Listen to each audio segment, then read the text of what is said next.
Goeiemôre broers en susters. Baie welkom vanmôre. Is lekker om almal van julle te sien. Kom ons raak vir 'n oomblik stil. Ons driemaal heilige God en Hemelvader. Here, ons voel vanmôre feestelik in ons hart.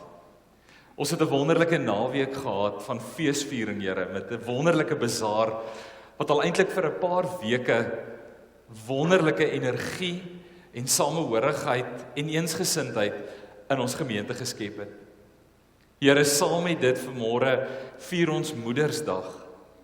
Ja, Here, U het moeders gemaak op 'n baie spesiale en 'n besondere manier.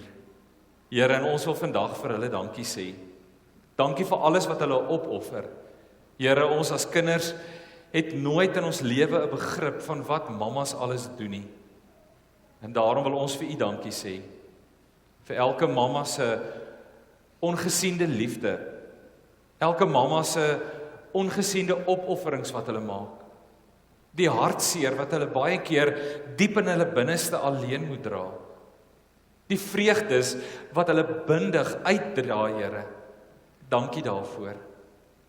Dankie dat ons kan weet dat U mammas liefhet, maar Here ook dat U 'n mamma se hart so gemaak het om haar kinders liewer te hê as wat sy haarself het. En daarom sê ons vir U dankie vandag. Here, ons bid vir elke mamma. Ons bid vir elkeen van ons eie mammas. Ons bid vir elke mamma vandag hier en vra dat U seën, U genade en U liefde op hulle sal rus. U is ons skuiling, ons vesting, ons rots. My God, op wie ek vertrou. Amen. Broers en susters, die Here groet U vanmôre en hy sê vir U, genade en vrede vir julle van God ons Vader, deur die liefde van ons Here Jesus Christus en deur die gemeenskap van die Heilige Gees. Amen. Ons begin met 'n loflied vir oggend. Ek wil vra, kom ons sing 'n wonderlike dag saam vir oggend, lied 184, en ons sing daarvan vers 1 en vers 3. Lied 184, loflied, lofsing die Here, ewig gesing tot sy ere. Lied 184, vers 1 en vers 3.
Broers en susters, op Moedersdag vandag het ek gedink dat ons prediking moet gaan oor gesin wees.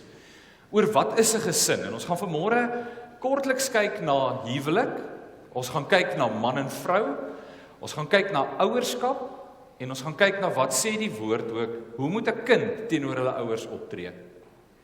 Maar as ons vanmôre na al hierdie fasette wil kyk van 'n gesin en ons wil na al hierdie dinge kyk vanoggend, moet ons by die belangrikste fondasie begin.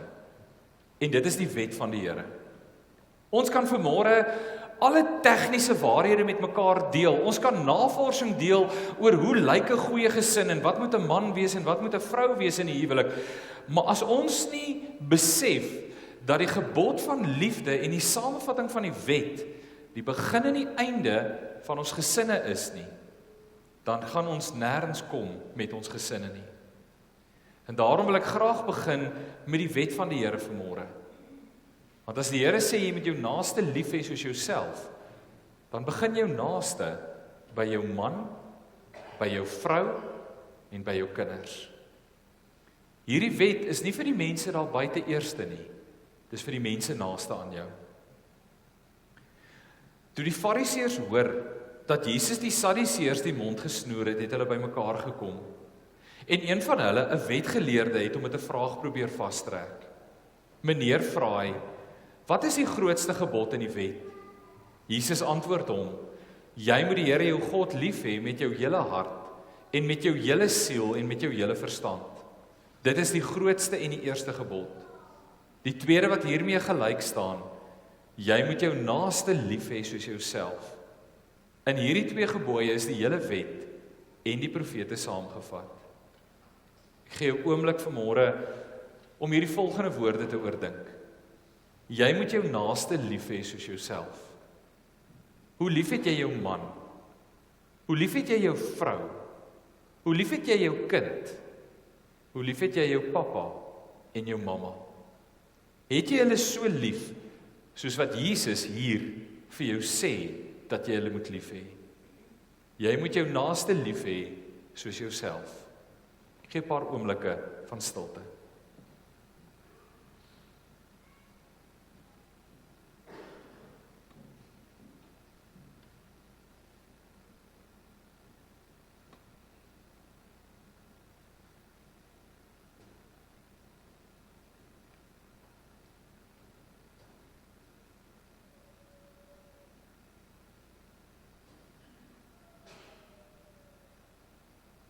Amen.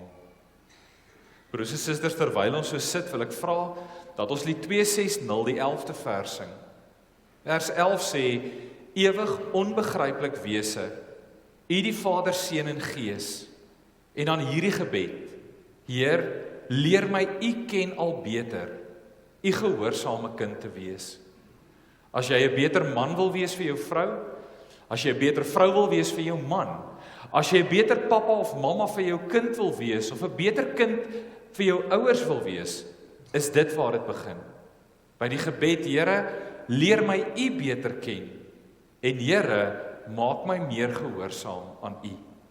En daarom, kom ons sit so lied 260, die 11de vers.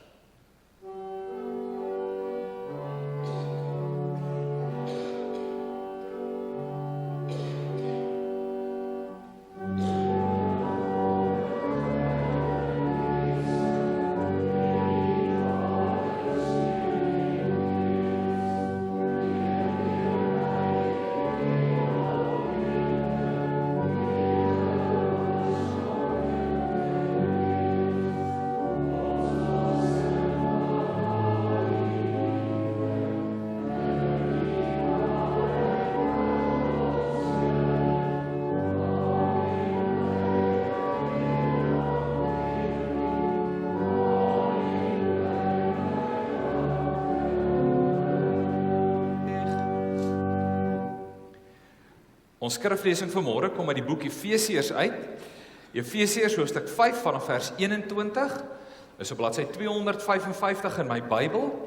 Efesiërs hoofstuk 5 vanaf vers 22 en is gewoonlik 'n teksgedeelte wat ons assosieer met 'n huwelik. Baie keer by huwelikseremonies is dit die gedeelte waaruit die dominee lees. So dis Efesiërs hoofstuk 5 vanaf vers 21. Kom ons bid saam.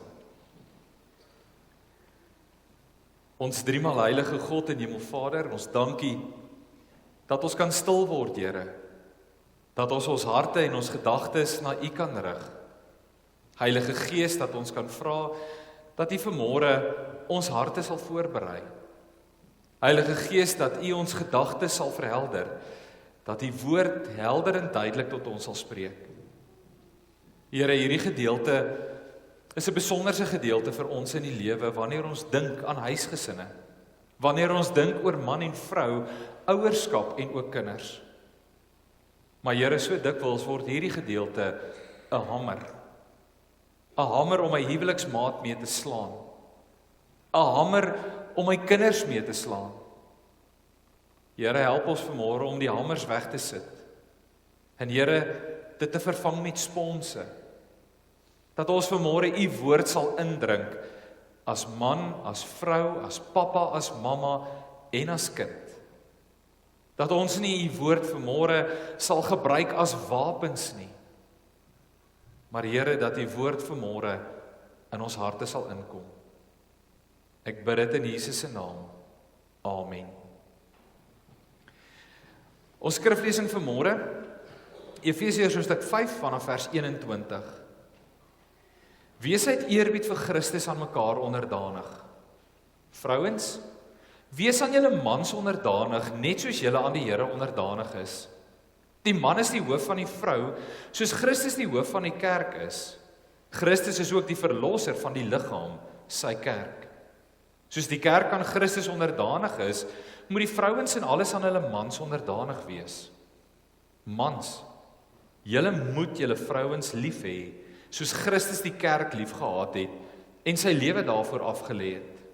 Dit het hy gedoen om die kerk aan God te wy nadat hy dit met water en woord gereinig het, sodat hy die kerk in volle heerlikheid by hom kan neem, sonder vlek of rimpel of iets dergeliks, heilig en onberispelik. Die mans behoort hulle vrouens so lief te hê soos hulle eie liggame. Wie sy vrou lief het homself lief. Want niemand het nog ooit sy eie liggaam gehaat nie, inteendeel, hy voed en versorg dit, soos Christus met sy kerk doen, omdat dit sy liggaam is waarvan ons lede is.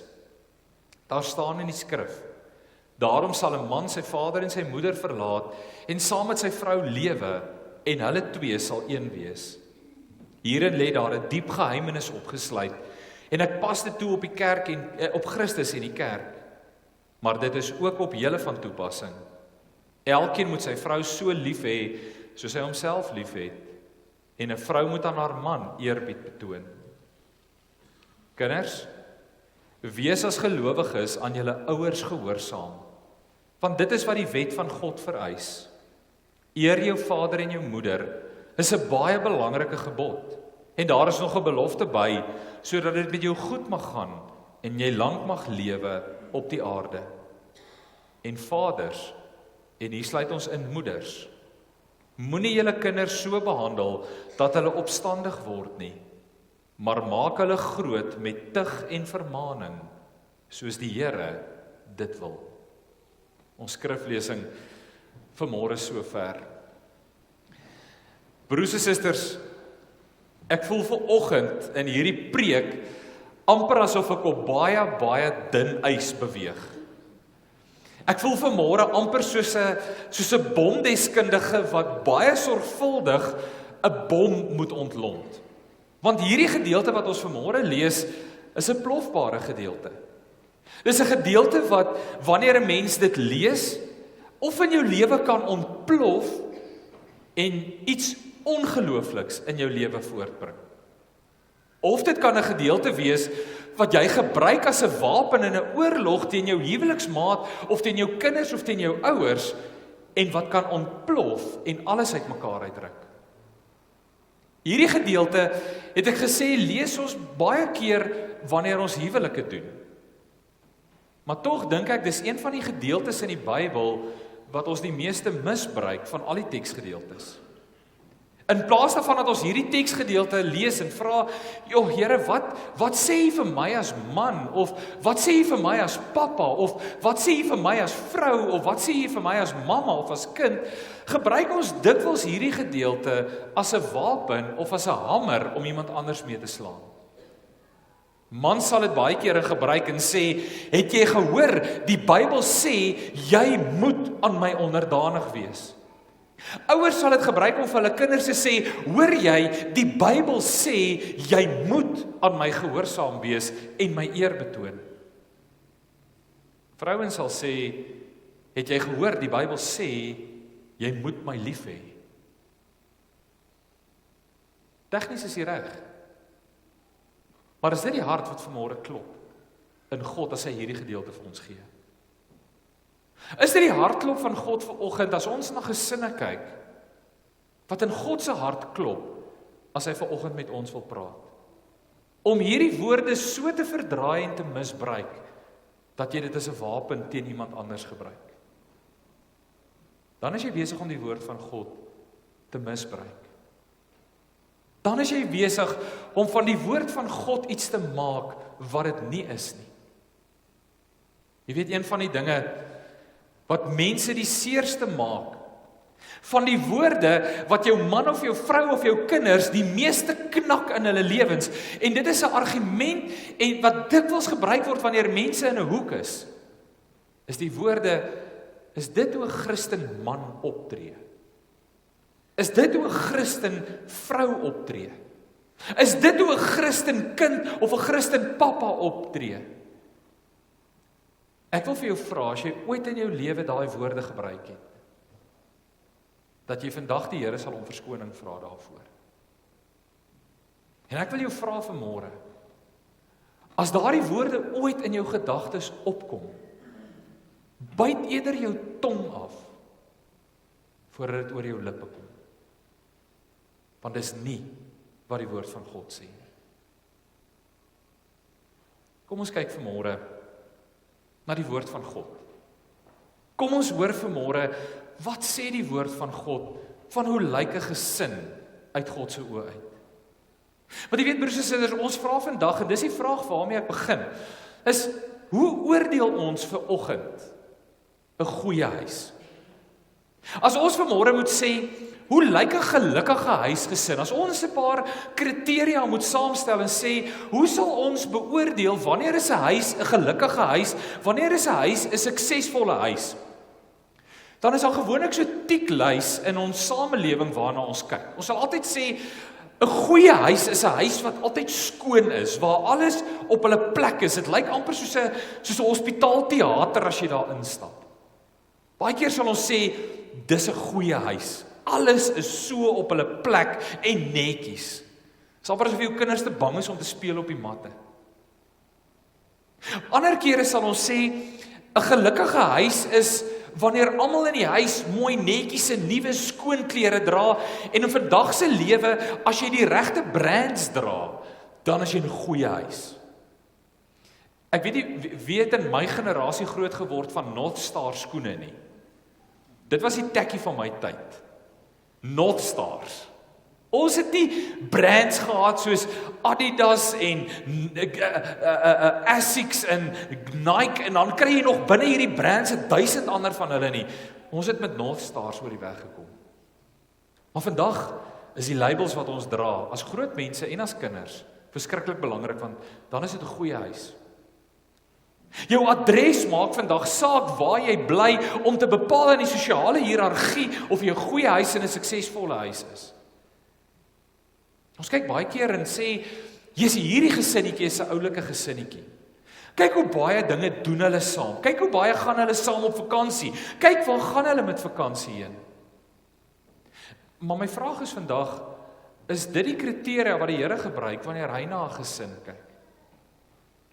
As die Here vanmôre sê, hoe lyk 'n gelukkige gesin, hoe lyk 'n goddelike gesin, wat sal sy kriteria wees? Ek dink nie dit kan die Here minder pla oor wat 'n label jy dra nie.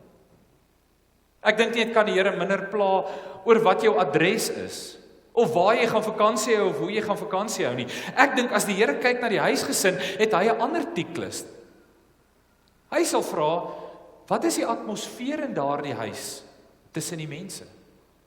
Voel jy warmte en liefde wanneer jy daarin stap? Al val jy oor elke liewe skoen wat in die huis mag bestaan wanneer jy by die voordeur instap, of oor al die klere wat rond lê, is daar warmte en liefde in die huis? Is dit die atmosfeer?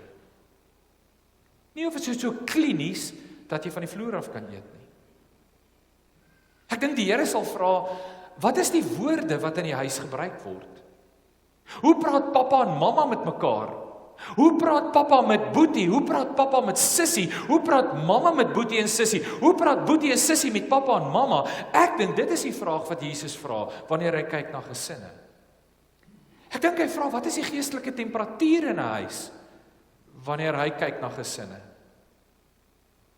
Ek dink hy wonder oor watter voorbeeld stel pappa en mamma? Watter voorbeeld stel ek vir man, as man? Watter voorbeeld stel ek as vrou? En ek dink Jesus kyk, wat is die karakter van kinders wanneer hy kyk na gesinne? En dit is waar ek vanmôre wil begin. Ek wil vanmôre vra, hoe lyk 'n gesin wat God eerbiedig? Hoe lyk 'n gesin wat lief is vir die Here en waar die Here in leef? En dan wil ek dieper vra, hoe lyk 'n godsman? Hoe lyk 'n godsvrou? Hoe lyk 'n godspappa en mamma en hoe lyk 'n godskind? En ek wil dit doen vanmôre aan die hand van God se woord. En ek wil begin by die kern vandag van die gesin. Ek wil begin vandag by die kern wat soos 'n atoombom se kern is, wat of hitte kan gee of ontploffing kan veroorsaak. En dit is by die huwelik. Want broers en susters, as 'n huwelik sterk is 'n gesin sterk. As 'n huwelik swak is 'n gesin swak. En daarom begin ons by die vraag, wat is 'n huwelik? Wanneer is 'n huwelik 'n huwelik? Nou gewoonlik wanneer ons 'n huwelik doen, dan doen ons gewoonlik die preek en ons kry die bruid en die bruidegom voor en hulle maak 'n klomp beloftes en dan teken ons die register, dan gee ek vir hulle 'n papiertjie, ons noem dit 'n huweliksertifikaat. En die vraag is, beteken dit dat jy in 'n huwelik staan die oomblik as jy 'n huweliksertifikaat het? Nee. Dit beteken jy is wettig getroud. Ek wil vir u lees van die heel eerste huwelik in die Bybel. Want as ons vra wat is 'n huwelik, moet ons vra wat sê die Bybel? Hoe lyk 'n huwelik? Wat is die beginsels van 'n huwelik? En ons lees van die eerste huwelik in Genesis hoofstuk 3. Toe het die Here God 'n diep slaap oor die mens gebring, dis Adam, sodat hy vasgeslaap het. Die Here God neem toe 'n ribbebeen uit die mens, vul die plek met vleis op, en die ribbebeen wat hy die mens geneem het, bou hy om tot 'n vrou en bring haar na die mens toe. Toe sê Adam, hierdie keer is dit een uit myself, een soos ek. Daarom sal sy vrou genoem word, sy is uit die man geneem. Daarom sal 'n man sy vader en sy moeder verlaat en saam met sy vrou lewe en hulle twee sal een word. Ek dink ons almal sal saamstem as ons na hierdie gedeelte kyk en sê, die huwelik kom van God af. Die huwelik is 'n goddelike instelling. Ek dink dit is vir ons duidelik en almal sal saam met my stem as ek sê, die huwelik begin by God. Maar nou is my vraag, is dit hoe jy dink oor jou huwelik? Nie die huwelik as 'n abstrakte tema iewers op 'n bord of 'n teologiese of 'n filosofiese denkraam nie. Die vraag is, as jy vanmôre na jou huwelik kyk jy na jou huweliksmaat as God gegewe aan jou? Toe ek belydenis van geloof afgelê het my pa en my ma vir my hierdie Bybelsak gegee. Hy is omtrent 30 jaar oud. Hy is al verweer en hy sal stikken, maar broers en susters, dis seker een van die belangrikste besittings in my huis. Want my pappa en my mamma het hom vir my gegee en ek is ongelooflik lief en sentimenteel oor hierdie Bybelsak. Hierdie Bybelsak het al 4 preekbybels oorleef. Want ek is trots op my Bybelsak. Dis my pappa en my mamma se geskenk aan my. Is dit hoe jy jou man sien? Is dit hoe jy jou vrou sien? Sien jy jou huweliksmaat as God se geskenk aan jou? Want dis wat hy vir Adam gee. Dis wat hy vir Eva gee. Die oomblik toe hy vir Adam aan die slaap maak en hy maak Eva uit die ribbebeen uit, toe sê hy, Adam, hier is my geskenk aan jou. En toe Eva haar oë oopmaak en sy sien vir Adam, toe sê die Here vir Eva, Eva, hier is my geskenk aan jou. Dis wat huwelik beteken. Dis wat dit beteken as ons Genesis lees en God sê, ek het julle vir mekaar gemaak.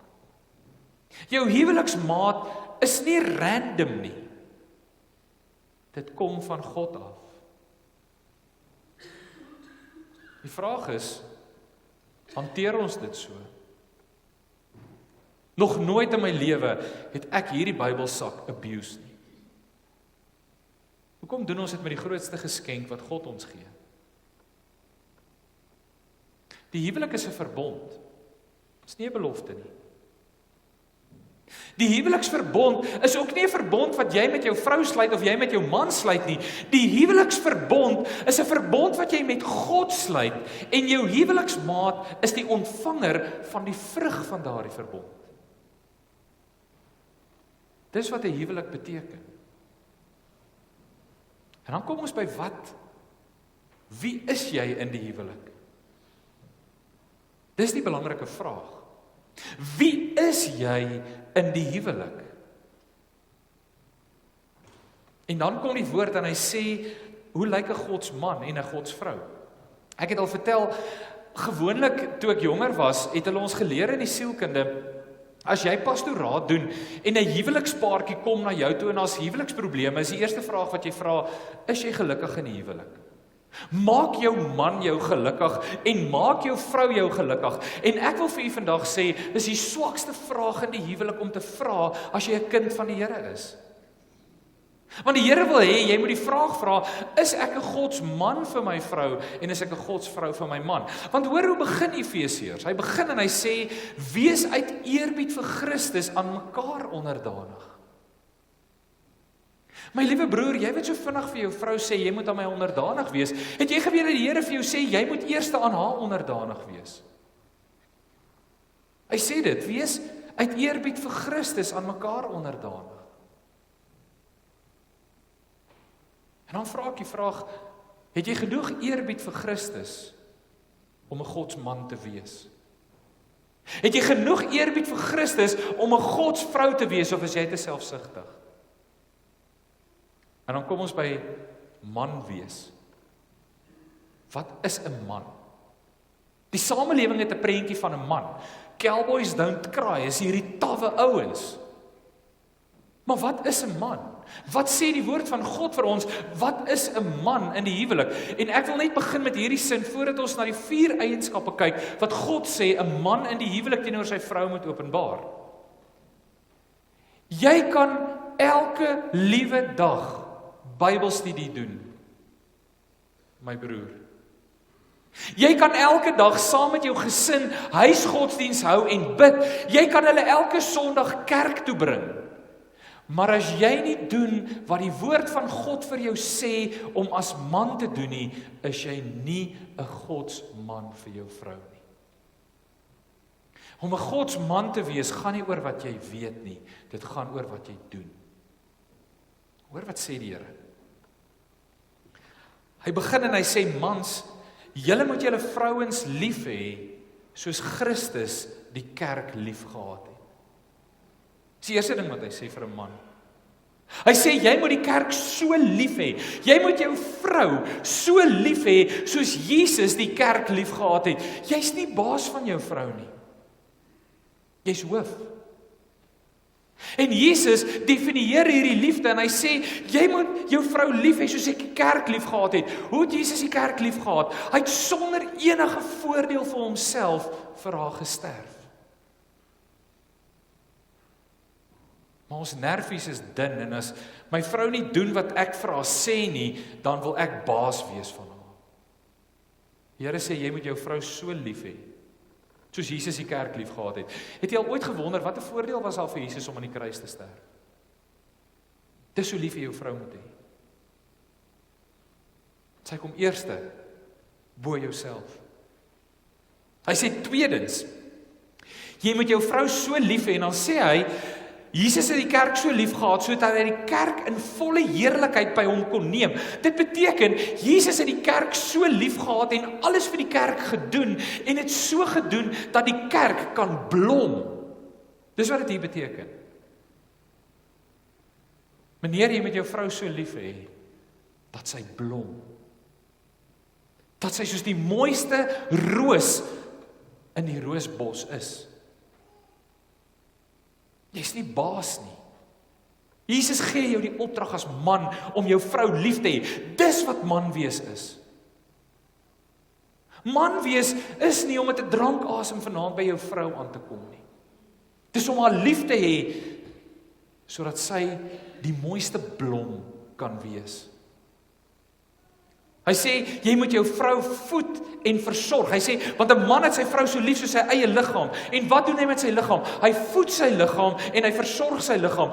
Voed beteken, jy bou jou liggaam op. Jy eet kos sodat jy krag kan kry. Jy, meneer, is die een wat die lewensasem in jou vrou moet inblaas. Jy is die een wat haar moet sterk hou. Jy is die een wat haar moet opbou. Nie 'n ander man nie. Jy is nie die een wat haar moet afbreek nie. Jy is die een wat haar moet voed met jou liefde, sodat sy kan blom. Jy is die een wat haar moet versorg. Jy is die een wat haar moet beskerm. Nie die een wat haar in vrees en bewing moet laat leef nie. Nie die een wat haar op eierdoppe moet laat loop nie. Jy is die een wat haar moet versorg. Kan nie agterkom hoe het ons samelewing die rol van man vernietig in die huwelik. Hoe Hollywood dit regkry, broers en susters, om van mans karikature te maak, waar die Here sê, jy moet jou vrou laat blom. Jy moet haar opbou. Jy moet haar versorg. Hy sê, daarom sal 'n man sy vader en sy moeder verlaat, en hy en sy vrou sal een word. Weet jy wat breek my hart? As ek in die aande deur Bethlehem se strate ry, en ek sien hoeveel karre en bakkies by kuierplekke staan. En ek weet hoeveel vrouens sit alleen by die huis. Want is vir jou belangriker om saam met jou pelle te kuier as saam met jou vrou. Jy word eerder een saam met jou pelle as saam met jou vrou. Verstaan nie hoekom ek sê ek is op dun ys vanoggend? Waarom hierdie soos die nukleus van 'n atoombom is? Die Here sê, jy en jou vrou moet een wees, nie jy en jou beste pel nie. Jy en jou vrou. Vrouens, wees aan jou man onderdanig, net soos julle aan die Here onderdanig is. Ek wil met dieselfde sin begin, wat ek by die mans mee begin het. Mevrou, jy kan al die Bybelstudies doen, wat moontlik te doen is. Jy kan elke vroue Bybelstudie bywoon. Jy kan jou gesin elke Sondag kerk toe bring. Jy kan al hierdie mooi goed doen, maar as jy nie 'n godsvrou vir jou man is nie, as jy nie doen dit wat die woord van God vir jou as vrou sê nie, is jy nie 'n godsvrou vir jou man nie. Jy kan al die kennis hê in jou kop. As jy dit nie doen nie, is jy nie 'n godsvrou nie. En hy begin met die woorde en hy sê, vrouens, wees aan julle mans onderdanig. Beteken nie wees aan jou man gehoorsaam soos 'n hond aan sy eienaar nie. En ek gebruik 'n kras uitdrukking, want dis wat mans dink. Dis wat ons dink hierdie onderdanigheid beteken. Moenie vergeet nie, Christus begin en sê, wees aan mekaar onderdanig, soos julle aan Christus onderdanig is. En dan sê hy vir die vrou, wees onderdanig aan jou man. Want dit is wie God jou geskape het in jou hart om te wees. Dis nie 'n tweestryd of 'n magspel in die huis oor wie die sterkste persoonlikheid het nie. Om vrou te wees in die huwelik is om jou man met eerbied en respek te hanteer. Om hom toe te laat om die man te wees wat God hom gemaak het om te wees. Maar jy kan ook jou man se selfbeeld so afbreek en knak dat daar niks van hom oorbly nie. Jy kan hom uitdaag op elke liewe besluit wat hy neem, op alles wat hy doen en fout vind in elke liewe ding wat hy sê en doen, dat daar van jou man niks oorbly nie. Daar's 'n ou grappie wat gemaak word en ek lag nie daaroor nie, want dit is baie keer waar. Hulle vertel dat 'n man en 'n vrou trou, en dan soos hulle trou, probeer die vrou die man verander, en dan 20 jaar later is hy uiteindelik die man wat sy wil hê, wat hy moet wees, en dan sê sy vir hom, jy is nie meer die man wat ek getrou het nie. Dis waar. Die Here sê, vrouens, wees onderdanig aan julle mans. En dis 'n vrywillige oorgawe. Jou man is die geskenk wat God aan jou gegee het om jou hoof te wees. As 'n tweede ding wat die woord sê vir vrouens, en dit kom uit Spreuke uit. Hy sê in Spreuke 14 vers 1, 'n wyse vrou sorg vir haar huis. Die ou vertaling, die direkte vertaling sê, 'n wyse vrou bou haar huis. Sy breek hom nie af nie. Sy ondergrawe nie haar man by die kinders nie. Sy probeer nie haar man op verleidelike maniere bedrieg nie. Sy bou haar huis. Is jy God se man vir jou vrou? Is jy God se vrou vir jou man? Ek gaan aan kortliks na ouerskap toe. En hier is een van die verse wat ons as ouers graag ignoreer. Hoor wat sê die Here vir ons oor ouerskap. Maar voordat ek dit doen, wil ek vir jou vra, pappa en mamma, dra jy ooit jou kinders in gebed aan die Here op? Doen jy die moeite om op jou knieë te gaan en jou kinders in die hande van die Here oor te gee? En ek is glo almal van die doen. Maar hier's die ding. God het sy kinders in jou hande oorgegee om hulle hier te versorg. Dis wonderlik dat ons kinders in gebed aan die Here gee, maar die Here gee jou kind in jou hande om te versorg. En daarom sê hy, vaders, en ek plaas hier by moeders, moenie julle kinders so behandel dat hulle opstandig word nie, maar maak hulle groot met tug en vermaaning soos die Here dit wil. Vaders en moeders, moenie julle kinders so behandel dat hulle opstandig word nie. Dis jou opdrag. Nou wat beteken dit? Wat beteken dit as die Here sê, as ouers moet ons nie so optree dat ons kinders opstandig word nie? Dit begin wanneer jy vir jou kind sê, maak soos ek sê, maar moet net nie maak soos ek maak nie. Wanneer jy vir jou kind een ding sê, maar jy doen die teenoorgestelde ding. Dis wanneer kinders opstandig raak. Kinders raak opstandig wanneer pappa en mamma nie hulle goddelike lewenswandel as pappa en mamma in die huwelik uitleef nie. Wanneer jy dink jy is die baas van jou kind, in plaas van die een aan wie die Here hom toevertrou het of haar toevertrou het. Kinders raak opstandig deur hulle ouers, wanneer ouers deur hulle kinders se prestasies hulle self probeer laat goed lyk. Jy weet, dit raak vir my hartseer, en ons is almal vasgevang daarin, ek het my eie kinders, dat ons kinders so druk om te presteer, want dan lyk ek so bietjie beter. Ons sê altyd in die skole, dit is so lekker as die kind presteer, en ons is so bly vir boetie en sussie, maar eintlik is dit pappa en mamma, wat so bietjie breër borstes en die ander ouers kan rondloop en kan brag met die prestasie van hulle kinders. Ons sal ons kinders uitbrand, terwille van onsself. Wonder ons, hoekom raak hulle opstandig? Hoekom raak hulle rebels? Ons wonder, as ons dink ons is hulle baase, ons vergeet ons is hulle ouers. Die Here gaan aan en hy sê, jy met jou kind tug. Beteken nie met jou kind, sê jy met doodslaan nie. Die woord wat vir tug gebruik word, is paidia. Dit beteken opvoed. Beteken nie eers slaan nie. Beteken nie eers 'n pak slaag nie. Ek het nie 'n probleem met 'n pak slaan nie, en ek weet dit steen die wet en alles, maar 'n goeie pak slaag op tyd is 'n goeie ding. Maar dis nie wat die tug hier beteken nie. As ouer is jou opdrag nie om jou kind te slaan en foute soek en 'n rede te soek om jou kind te tug nie. Dit beteken jy is die opvoeder van jou kind. Nie die opvoeder nie, die opvoeder van jou kind. As jy jou kind tug, moet jy hulle opvoed in karakter, denke, gedrag, waardes en gebed, geloof. Dis wat die funksie van 'n ouer is. Hy sê jy moet jou kind vermaan. Dit beteken hom of haar waarsku en op die regte pad help. Dis wat ouerskap beteken. Maar daar's 'n interessante sinnetjie, soos die Here dit wil, nie soos jy wil nie. Maak jou kind groot, wie die Here wil hê jou kind moet wees.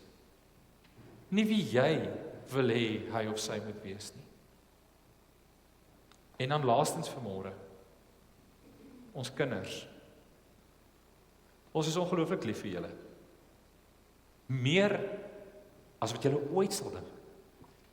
En ons maak foute. Ouers maak droog. Ons sê goed en ons doen goed wat stupid is. En in julle tienerjare doen ons goed wat julle skaam maak vir ons. En dis oukei.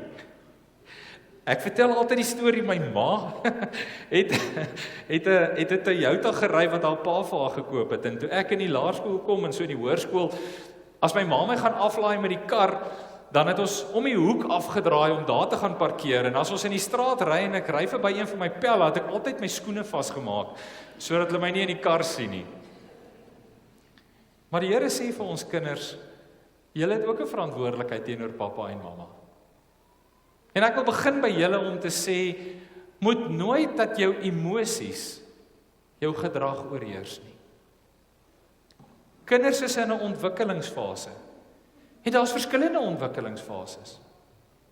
Daar's kinderjare, daar's tienerjare, daar's volwasse jare, en kinders gaan deur ontwikkeling, maar ek wil vir julle as kinders sê, moenie toelaat dat jou emosies jou gedrag teenoor pappa en mamma bepaal nie. Wees uit liefde vir Jesus aan pappa en mamma gehoorsaam.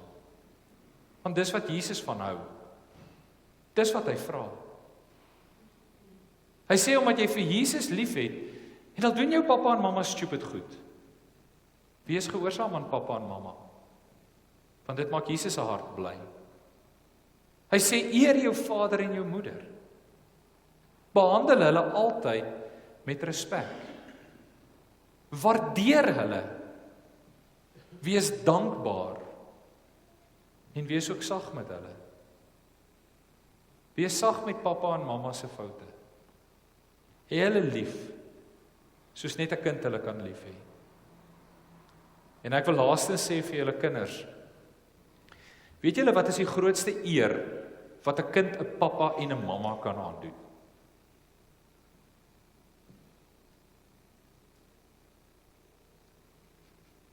Mens raak emosioneel wanneer dinge naby in jou hart kom. Die grootste eer wat 'n kind sy ouer kan aandoen, is om hulle maatjies huis toe te bring. Om te sê ek is trots op wie pappa en mamma is. Ek wil jou wys waar ek bly. Vat jou maatjies na pappa en mamma toe. Broers en susters, die Here gee vir ons gesinne. Die Here gee vir ons mans en vrouens en huwelike, pappas en mammas, om sy koninkryk te bou. Mag julle die naam van die Here volg en hom lief hê. Amen. Kom ons bid saam.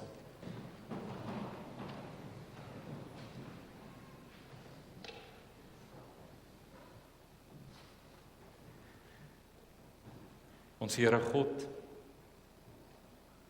ons het eintlik nie woorde vir oggend nie. Here, woorde ontbreek ons wanneer die woord in ons insny.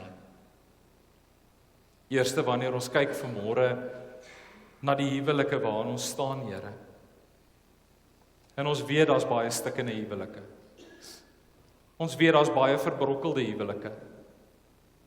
Maar Here, daar is huwelike wat nog 'n kans het. En ek wil vra dat ons as mans en vrouens na mekaar sal kyk as die grootste geskenk uit die hand uit. Dat ek elke oggend sal opstaan met die vraag en die gebed, maak my asseblief 'n godsman vir my vrou en maak my 'n godsvrou vir my man. Here, help ons dat ons ouers sal wees op wie ons kinders kan trots wees. Here, help ons om ouers te wees wat dit vir ons kinders sal maklik maak om U te volg. En Here, beskerm ons kinders. Behoed en bewaar ons kinders, ook partykeer teen ons as ouers. Maar Here, mag U ook die genade aan ons as ouers bewys om ons kinders lief te maak vir ons. Om ons kinders te laat omgee vir ons. Here, om ons kinders trots te maak op ons. Ons bid dit in Jesus se naam. Amen. Broers en susters, kom ons sluit vanmôre af met 'n ernstige lied. 'n Pragtige lied, maar 'n ernstige lied. Lied 524 vers 1 sê, God roep ons om met woord en daad vir hom te leef en werk. Dit begin by jou huweliksmaat. Dit begin by jou as ouer teenoor jou kinders en dit begin teenoor jou as kind teenoor jou ouers. God roep jou vanmôre. God roep jou om deur woord en daad 'n godsman te wees en 'n godsvrou. 'n Godspappa en 'n godsmamma en 'n godskind. Hy roep ons deur sy woord en sy gees en maak ons van sy kerk. En dan vers 3. Ek hoor u roep, ek ken die stem. In vers 1 hoor ons die roepstem van die Here vanmôre. En in vers 3 sê ons, ek hoor Here. Ek gaan 'n godsman wees. Ek gaan 'n godsvrou wees. Ek hoor die roepstem vanmôre. Ek gaan 'n pappa en 'n mamma en 'n kind wees van Jesus. Kom ons sluit af met lied 524 vers 1 en vers 3.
Wees uit eerbied vir Christus aan mekaar onderdanig. Die genade van God ons Vader, die liefde van ons Here Jesus Christus en die gemeenskap van die Heilige Gees sal met u wees en met u bly. Amen.